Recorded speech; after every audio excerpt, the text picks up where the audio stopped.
رب العالمين والعاقبۃ للمتقین والصلاة والسلام علی سید المرسلین۔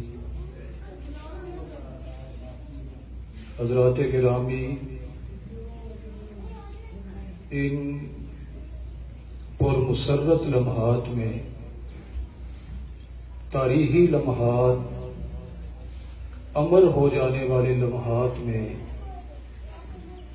میں اپنی طرف سے جملہ اہلیان بطول کی طرف سے حضور قبلہ پیر صاحب کی خدمت عالیہ میں سلام عقیدت و ہدیہ تبریک پیش کرتا ہوں۔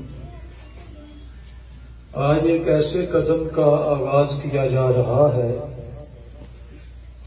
جس پہ بخشش کا یقینی وعدہ ہے۔ رسول رحمت، رسول راحت صلی اللہ علیہ وسلم کے فرمان عالی شان سے بڑھ کر اور کون سی تاکید اور تائید والی بات ہو سکتی ہے؟ حضرت صلی اللہ علیہ وسلم نے فرمایا، من بنا مسجدا للہ بنا اللہ لہ بیتا فی الجنہ، جس نے اللہ کی رضا کے لیے اللہ کا گھر بنایا، اللہ اس کے لیے جنت میں گھر بنائے گا۔ حاضرین محترم، قرآن مجید فرقان حمید میں ارشاد ربانی ہے، انما یامر مساجد اللہ من آمن باللہ، مسجدیں وہی آباد کرتے ہیں جو اللہ پہ ایمان رکھتے ہیں۔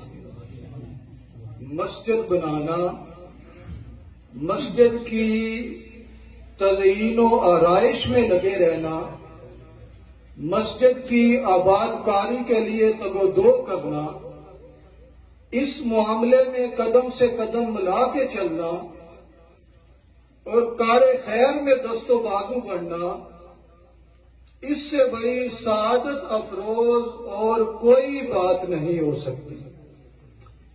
انتہائی خوبصورت بات میرے مرشد کریم حضور ضیاء الامت حضرت جسٹس پیر محمد کرم شاہ الازہری علیہ رحمہ نے تفسیر ضیاء القرآن میں لکھی ہوئی ہے۔ حضرت تمیم داری رضی اللہ تعالیٰ عنہ، کیا نام نامی ہے؟ حضرت تمیم داری رضی اللہ تعالیٰ عنہ ملک شام سے چلے، مدینہ المنورہ حاضر ہوئے۔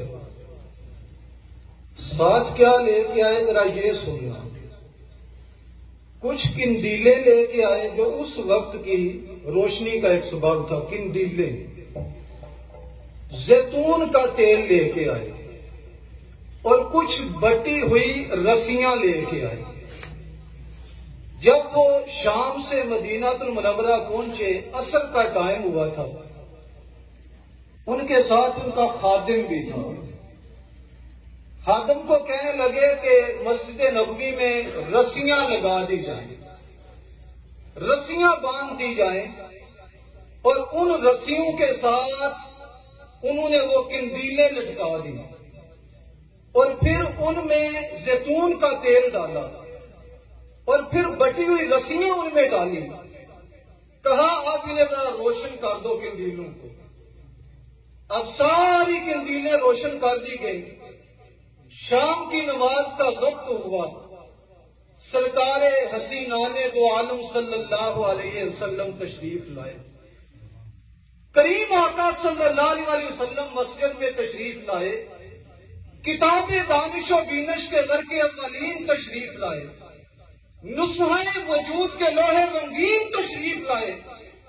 حضور نے آ کے جب وہ منظر دیکھا کہ مسجد نبوی جگمگ جگمگ ہو رہی ہے، بقعہ نور بن چکی ہے، حضور نے پوچھا یہ کس نے عمل کیا ہے، کس نے یہ کام کیا ہے؟ عرض کی کہ یہ حضور تمیم داری آئے ہوئے ہیں اور شام اور یہ سارا سامان لے کے آئے ہیں. انہوں نے آ کے مسجد کو روشن کیا ہے.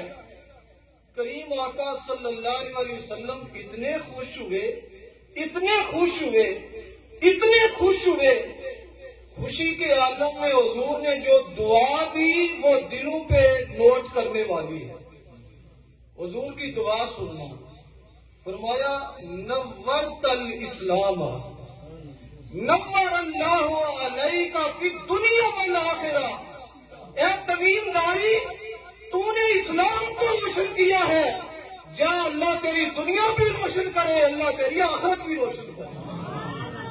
حضرات، مسجد کو روشن کرنا، مسجدوں کو آراستہ کرنا، مسجدوں کو آباد کرنا، یہ مسجدوں کو آباد ہی نہیں، سمجھ لو پورے اسلام کو روشن کرنے کے مترادف ہے. نعرہ تکبیر، نعرہ تکبیر، نعرہ رسالت، نعرہ تحقیق، نعرہ حیدری، سیدی مرشدی، دین و ملت کی ضیاء،